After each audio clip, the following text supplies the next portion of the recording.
It's Local Edition. I'm Brad Pomerance. Thank you so much for joining us. It's March and we are celebrating Women in Women's History Month, and we are celebrating the women of America, but also the women of Egypt.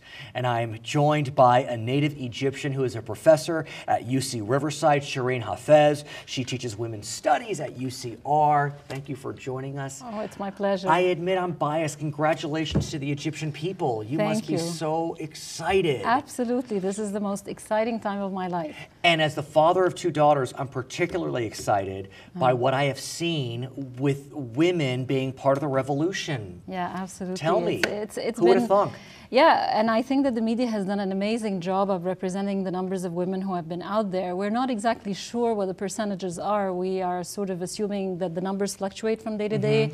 Ranging from 20 to 50% of the demonstrators. I mean, I would be surprised, or I would have been surprised if it was 2% or 5%, because I had this perception that women were not allowed to be part of the public conversation. Unfortunately, this is the perception of women in the Middle East and the whole region, as a matter of fact, here in the United States and in the West in general. You are so right, because I think that Americans, they lump in Saudi Arabia, where the women are completely covered, with a more, I mean, look, there are problems in Egypt, even under Gaddafi, but it really is a more secular state, even in the Mubarak era, I should say. Is that the right perception?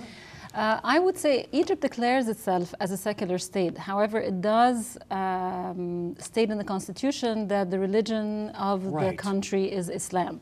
And that is actually one of the demands of the demonstrators to change that. I gotta ask you about that, because if we look at the Middle East, even the stronger democracies are still dedicated to Islam.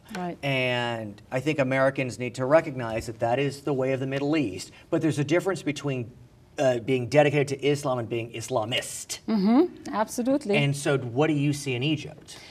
Well, let me just start by defining the word Islamist, because there are many ways of looking at the practice of Islam. Islamist means that you are advocating for an Islamic government. When we say Islamic, we are basically pointing to people who are pious, who are practicing Islam, but at the same time, they can also be democratic and be completely liberal and modern. And that is something that I actually argue for in my work as well, that we cannot see these two as a binary. But when we talk about Islamists, we are talking about groups, militant Muslim groups. Brotherhood? Maybe not. Maybe not, because the Muslim Brotherhood does not aim for government. They have been consistently apolitical for such a long time. However, recently they have actually been invited in many of the negotiations that have been taking place between the protesters and the government. So if you look towards the future in Egypt, do you believe it will retain its Islamic/secular status? Is that an oxymoron? I think that we have to be very careful not to binarize Islam and secularism, because the two are mutually productive in historical time. And when I say they are mutually productive, I say that the definition of what Islam is and the definition of what secularism is very contextual and differs from one place to another.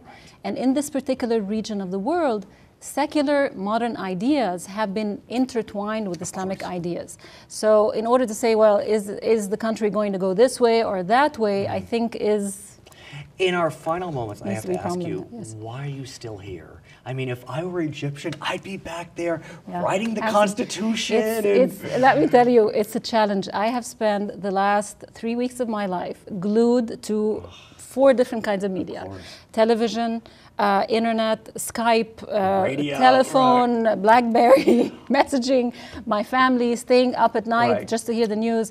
But I feel like for the time being, I think it would be best for me to remain here and just, Congratulations. She's Sherine Hafez. I'm Brad Pomerance. Back to HLN. Hello, I'm Senator Bob Huff.